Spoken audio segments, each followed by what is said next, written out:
Hello guys, আসসালামু আলাইকুম। তো সবাইকে ওয়েলকাম করছি আমার নতুন আরেকটা ভিডিওতে। আজকে যাচ্ছি সারিয়াকান্দিতে। সারিয়াকান্দি হচ্ছে যমুনা নদীর আরেকটা শাখা।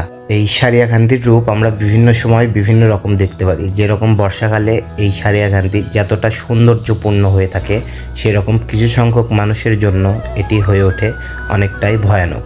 কারণ এই সারিয়াকান্দি উপজেলায় নদীর মাঝে অনেক চর জেগে উঠেছে এবং এই চরের মধ্যে মানুষ তাদের জনজীবন স্থাপন করেছে।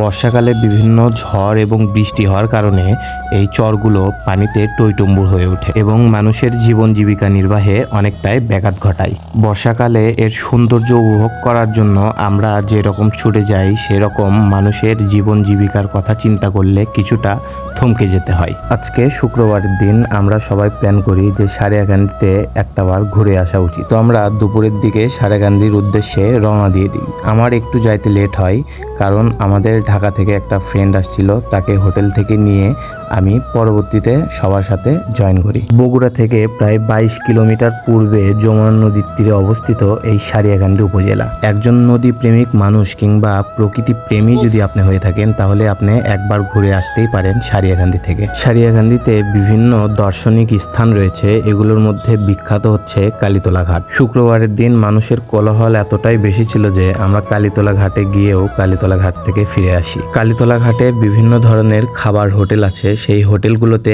আপনারা যমুনা নদীর তাজা রান্না করা মাছ উপভোগ করতে পারেন। তারপরে কালীতলা ঘাট থেকে আপনারা যদি প্রেম যমুনার ঘাটে যান, তাহলে অনেকটাই খোলামেলা পরিবেশ এবং দৃষ্টিনন্দন প্রাকৃতিক সৌন্দর্য উপভোগ করতে পারবেন। আমরা প্রেম যমুনা ঘাটেও গিয়েছিলাম, কিন্তু সেখানে গিয়েও মানুষের হুড়োহুড়ি এতটাই বেশি ছিল যে সেখান থেকেও পরবর্তীতে আমাদের আবার চলে আসতে হয়। প্রেম যমুনা ঘাট থেকে আমরা একটু নিরিবিলি এবং জনশূন্য পরিবেশ খোঁজার জন্য চলে যাই দেবডাঙ্গা। কারণ নদী দেখতে আসছি, নদীকে যদি একটু নিরিবিলি উপভোগই না করতে পারলাম, তাহলে ঘুরতে আসাটাই একদম বৃথা মনে হতো। আর এই দেবডাঙ্গা যাওয়ার পূর্বে আপনারা যদি আরেকটা জায়গা উপভোগ করতে চান, সেটা হচ্ছে সুইচ গেট। এটি কুতুবপুর ইউনিয়নের দেবডাঙ্গা গ্রামে অবস্থিত। এই সুইচ গেটের বৈশিষ্ট্য হলো, যখন যমুনা নদীর পানি বেড়ে যায় তখন এটি খুলে দেওয়া হয় এবং যমুনা নদীর পানি বাঙালি নদীতে প্রবাহিত হয়। আপনি যদি একজন নদী মাতৃক এবং প্রকৃতি প্রেমী হয়ে থাকেন, তাহলে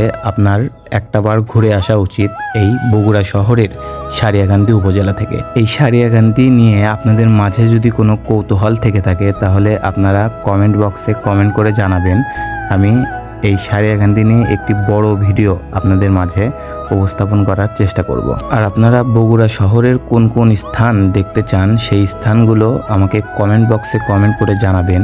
আমি আপনাদের মাঝে সেই জায়গাগুলো সুন্দরভাবে তুলে ধরার চেষ্টা করব। সো গাইস, আজকের ভিডিও এই পর্যন্তই। সবাই ভালো থাকবেন, সুস্থ থাকবেন। নেক্সট ভিডিওতে সবার সাথে আবার দেখা হচ্ছে। আল্লাহ হাফেজ।